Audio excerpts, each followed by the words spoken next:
Welcome, Yankees Nation.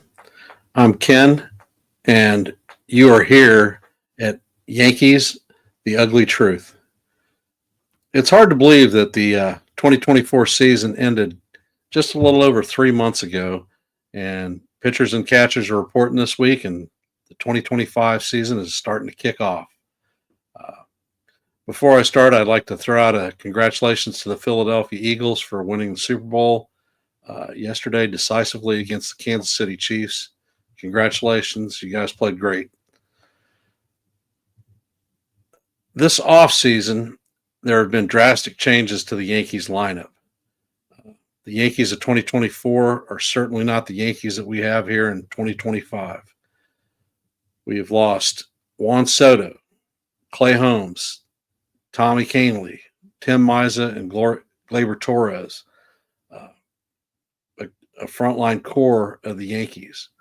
We've traded Nestor Cortez, Cody Petite, Jose Trevino. We released Lou Trevino, John Birdie, and Anthony Rizzo.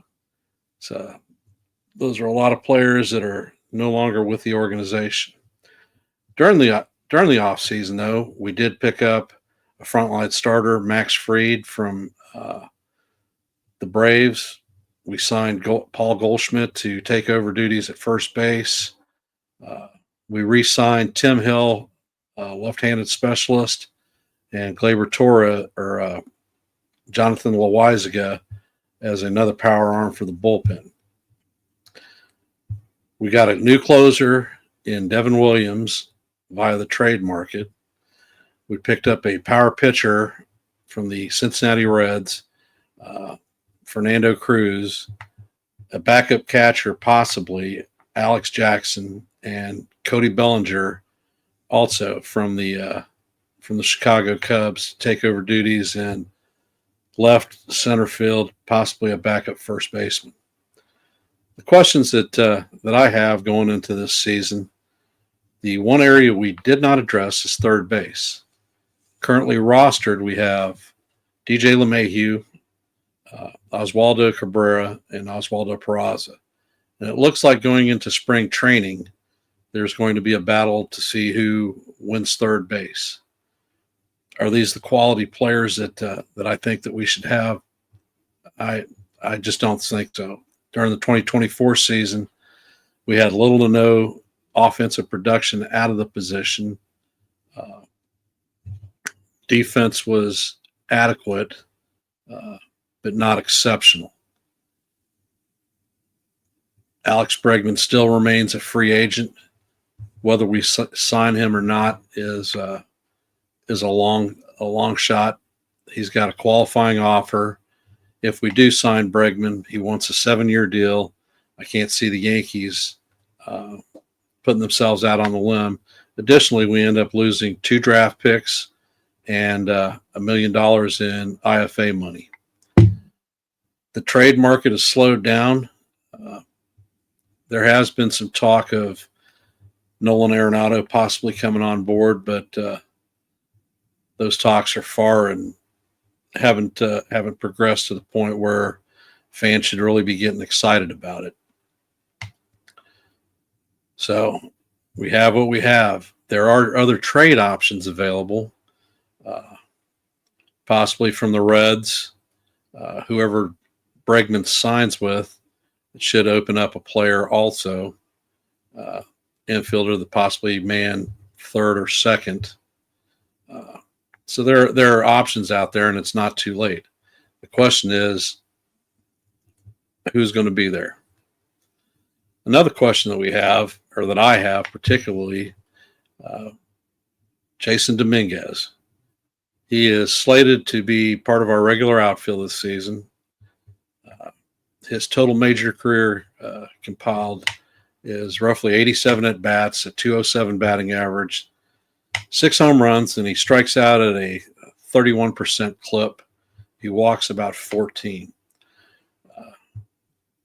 Dominguez is obviously not going to replace Juan Soto's productivity, but the question is, what are we going to get out of him, and is he healthy enough to stay on the field?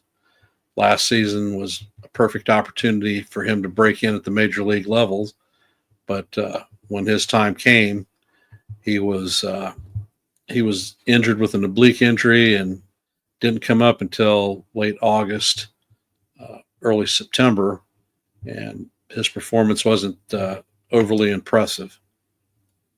My last question is with regard to the Yankee starting rotation.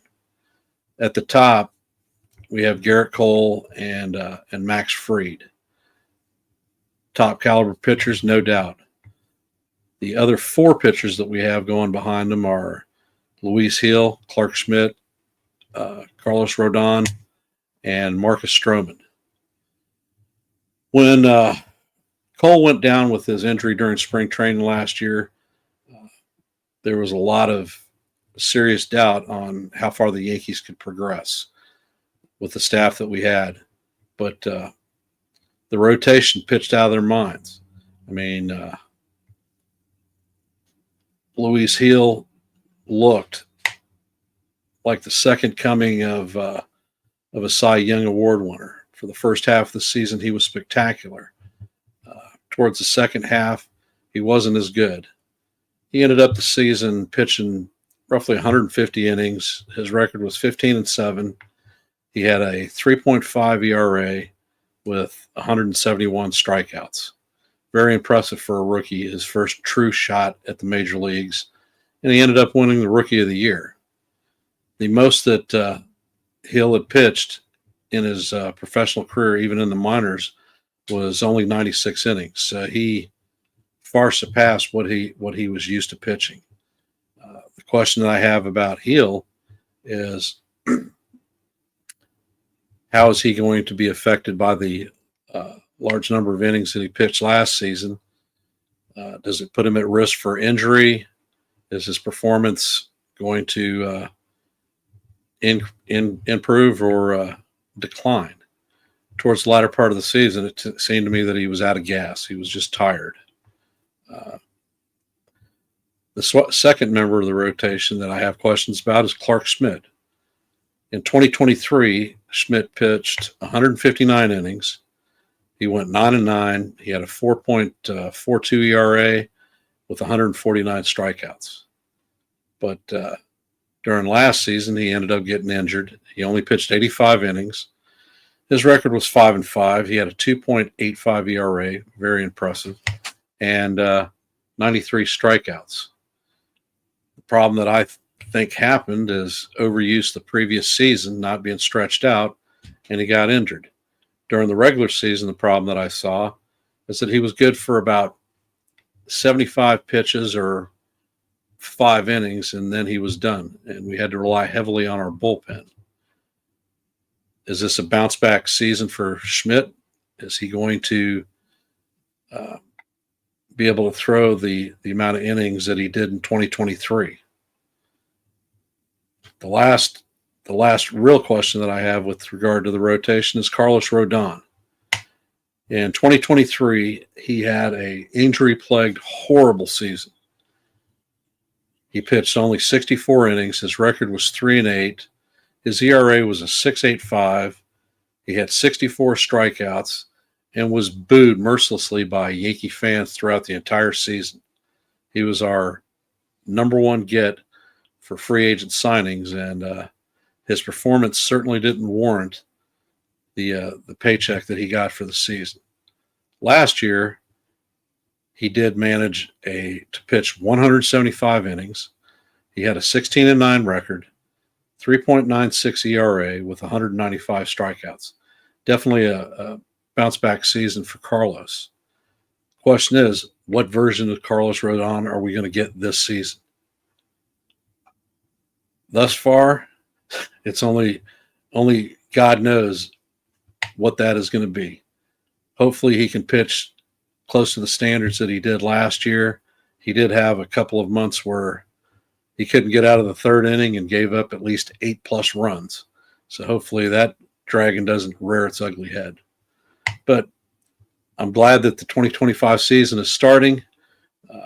Looking forward to catching some spring training games this year. And as usual, we'll be watching probably 155 plus games. So thank you for your support. I appreciate everybody who took the time to view this video. Please hit the likes, make comments, and subscribe if you haven't. Have a good evening.